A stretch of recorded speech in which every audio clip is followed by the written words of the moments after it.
এক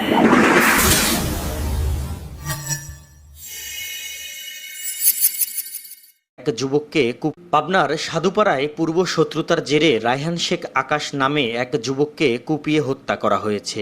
এই ঘটনায় সন্দেহভাজন একজনকে আটক করেছে পুলিশ।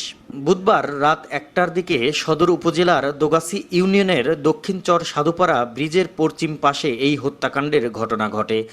নিহত রায়হান পাবনা পলিটেকনিক ইনস্টিটিউটের কম্পিউটার বিভাগের 2য় বর্ষের শিক্ষার্থী ছিলেন। তিনি একই এলাকার মোহাম্মদ সোহেল শেখের ছেলে।